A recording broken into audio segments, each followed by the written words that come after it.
one. So if you have put yourself on mute, please take yourself off of mute right now. So caller at 954-796. Hi, you're live on the air. Do you have a question or comment? Yeah. Hi, Mabel. Hi, Dr. Yulin. Hi. My question or my dilemma is just keep cleaning. I feel like I've been perpetually stuck for like 4 months. And I keep cleaning, and I'm stuck in the thing like, oh, I must be doing something wrong. And I know better. And you can't help it. So see, that's the important thing is not only your conscious mind might be saying, I know better, but there's a part of you can't help it, and those memories replay. So one of the things I would do when I get into that kind of stuff is I stop and I talk to my inner child. And I say to my inner child, we're stuck.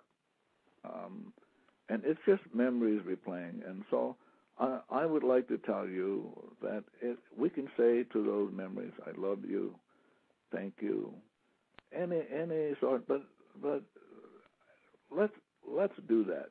And so if you can get the inner child working to do the cleaning too, that instead of you consciously doing it, it can be cleaning while you're sleeping, while you're eating.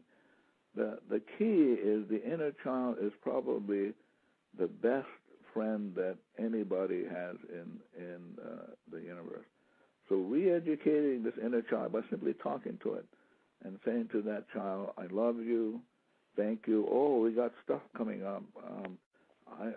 I'm going to ask you if you'd be willing to clean with whatever is up. And the cleaning goes, I love you, thank you, blue solar water, ice blue, any of those cleaning tools. And I suspect the child will help you, and you'll have an easier go. Is this Ronelle? Yes. It sounded like you. Ronelle, like you say, you know better, huh?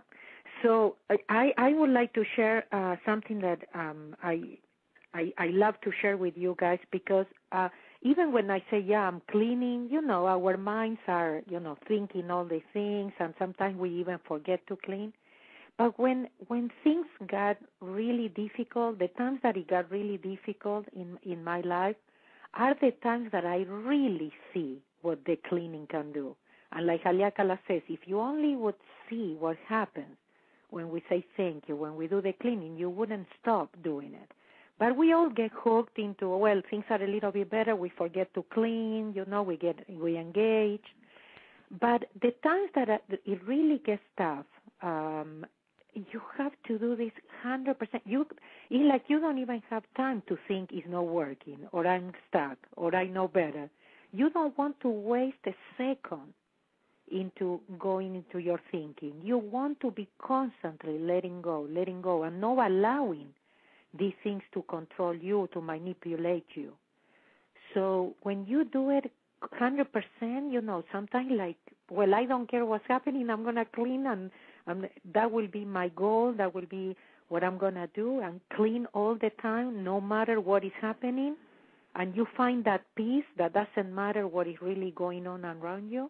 But when you are at peace and you are at balance, inspiration has to come. Like Haleakala said, this is all the time. God is available, and open 24 hours a day, 7 days a week. Okay. And we want to thank you for giving us, Lennar and me and Kiki Coeli. We want to thank you for giving us a chance to look at ourselves. What's going on in us that we can clean, that you are experiencing whatever you're experiencing. So this is the only reason why I come on radio programs, is because I get to see those things, 11 million bits of information I'm not even aware of. I don't do this for celebrity purposes. I'm here getting down into the pits and finding out what's going on that I need to clean. So I'm grateful. I want to thank you for that. Thank you. Thank you, Londa. Sure. Thank you. Yeah. Thank you. And that was a great way to put that, because, isn't everyone who's on here a reflection of me? Absolutely, Lennar. Oh, my God, the world's going to get saved. Oh, my God. That's not another new. person You got another person who's realizing there's nothing out there. Yeah. You know, one of my revelations came when I was so in love with this guy, and I said, oh, it's not him. What I'm in love with is who I am being when I am with him. Yes. That's who I'm in love with. Right. I don't even see him. Yeah. Truthfully, when the real him showed up, I didn't like him very much. Yeah, no, I tell you, what you have just said is if each woman could get that, we would have less suffering in the world. If a woman could get in her mind, it's just what I am experiencing inside, no matter what it is, even at work. Oh, they only want men in this company. They don't like women. Well, we get to clean with that. Oh, how come I've got all the skills to be president of this company, but they're not using me? Well, I get to clean with that. So a woman's responsibility to clean is incredible, because I tell you, if you're waiting up on the men, you got a long wait. Whoa. Maybe we want to clean on that one. There are some exceptions. The ones that are listening tonight. Yeah. Let's clean on that one. Okay. Yeah, Caller at 530-637. Hi, you're live on the air. Do you have a question or comment? I have a comment. All right. And your name? Suzanne. Suzanne. Yes, and I want to thank both Dr. Hulen and Mabel. I've taken a few seminars in San Jose, and I was on an airplane flying back to California from St. Louis, and right before I got on the airplane, I was cleaning the airplane, as Dr. Hulen had shared one time that he did. And I just loved the plane as I got on it, and I just found myself just loving the airplane. And then I sat in my seat, and I was cleaning everybody in the plane and just loving everybody and just feeling really good. And I got off the plane because I had to take 2 flights, and they asked for anybody they overbooked the next flight, and would anybody like to get off and get a free airline ticket. And I thought, I was just thinking, how can I get my husband to go back to Missouri with me? He won't go because he says it's too expensive. And I had been thinking about that as I was cleaning the plane. So anyway, I get to Phoenix, and I got these free airline tickets because I agreed to get off the plane, and they just put me on a flight that was just a half an hour later. So it was this great gift, and I had no expectation while I was cleaning. I was just loving the plane, loving the people, and then I got this gift of a free airline ticket. That's what happens when one is gracious, you know. So I wanted to thank you for all the tools. Well, thank you for doing them. Thank you. Yeah. Thank you, Suzanne. I really appreciate that, because tomorrow, this time, I will be on a plane. So I will be cleaning on whatever that plane, represents about me and each one of the people that I see reflection of me. I'll be cleaning on that. And I'm going to do as Dr. Lynn suggested. I'm going to clean on that before I get to the airport. I'm probably going to start right now cleaning on it in my mind as we're having this conversation. And if airplanes are not used to being loved, so the airplanes. Airplanes are going to go, huh? I love airplanes. Are they kidding? Please, I love them. Oh, well, tell them that. Yes, telling them right now. Let me go drop some pictures of planes. Yeah. Okay. And that was a beautiful example of when you do it and being open and flexible. You are not making the list. Oh, well, I'm going to clean because this is what I want, and then you are surprised. Those kind of surprises, don't you like it? There are a couple of people in the chat room. Let me hit one of those. It looks like Roseanne Archibald. Okay, Roseanne. She says, what about illness? I've been having a lot of issues with my ear, nose, and throat. And then she says, I've heard Dr. Hulen talk about cancerous thoughts lead to cancer. So what about everyday illnesses? Well, again, there's nothing out there. That's the first point I want to make. And your body only exists because of information that you carry in your soul or the subconscious part of your being.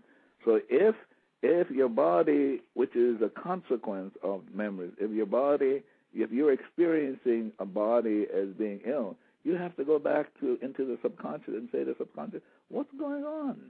what is it that we can make amends that I'm experiencing as this, as pain and ache? But your body only exists because of the memories and the information in your soul. And so the idea is to get friendly with your soul, not with your body, to say to your soul, okay, something's up, some memory is playing that we need to make amends for. And you talk to your body and said, you talk to your soul and says, here's what happened. The memories are replaying this pain in my back, this constant cold. So it's only memories. We can let that go. So you talk to the inner child and you say to the inner child, please help me to let go of what I'm experiencing as. And so you enumerate in your body is what's happening. And so can we let that go? And how to let that go? Here's how we can let that go. I love you, dear memories that are causing this. Please forgive me. So you have to come back to yourself and be willing to re-educate that part of you that can do the cleaning for you. Thank you. So again, illness is just a memory, just a thought. Love your enemy. So Haliakal always says, love that pain. I love you. He says cancer, I love you. Whatever it is, what we resist persists. So we really want to let go. And a way of letting go is loving the pain, loving the illness, whatever situation, whoever is in our life. You just let go by loving them. Man's way is to kill something. So the idea is the way you work on cancer, you kill it. Well, you can't kill it. Only God can erase. So the idea is to fall in love with whatever is going on you that you experience as cancer, heart problem. Say to it, I love you. Whatever is going on, it's okay for you to go. I love you. Thank you. Ice blue. Drink your blue soda water. But the Ho'oponopono is about love. It's not about death. It's about loving your enemies. And your enemies are the memories in you that replay body problems, financial. So one has to re-educate oneself. And like Mabel says, you're going to love your enemies. And your enemies are only the rebel powers, what Shakespeare called rebel powers, which are just memories replaying. So you get to love them, And in this case, it's very important, no expectations. You're going to do it and say, oh, this doesn't work. Because in your mind, if this works, the pain should be gone. We don't know what is right. Maybe that pain is perfect because it's a way of letting go also of some memories. So the idea is that we do it in order to be at peace with whatever is happening. It could be no money, it could be pain, it could be a relationship, whatever it is. The idea is we are not doing it for certain outcome. We do it just to be at peace with whatever is happening. Let me give you an example. Somebody was in Europe and got a severe pain, was experiencing severe pain, and she was talking to a friend of hers, and a friend of hers said to her, as I was cleaning, you were talking, because everybody has a chance to clean. As you were talking, I was cleaning. That pain is related to some audit you're doing. Some tax audit that you're doing. That's what that pain. So she got to clean with that. So the idea is hoping that everybody's being 100% responsible by cleaning, but you can't count on anybody. It's up to you. You have to be 100% responsible. There's somebody in the chat room called Night Owl, and they're saying, I feel responsible for others, not everybody, just the ones I'm close to. And the question was, knowing there is no, quote, out there, unquote, what is the best way to help another? Now, I answered that just to know that they're on their divine path, that you really can't help other people. You can't help other people. The only way you can help other people is to set the memories in you free. I give you an example. I was doing a class just recently in Japan, and I don't know why. I came up next to this guy after I had answered the question, and I looked at him. I said, maybe you have something you would like to say. And he stands up and he says, I'm a physician, and what you're saying that physicians get really ill here in Japan. And I said, the problem with physicians is that they need to heal themselves first. There's this old law that says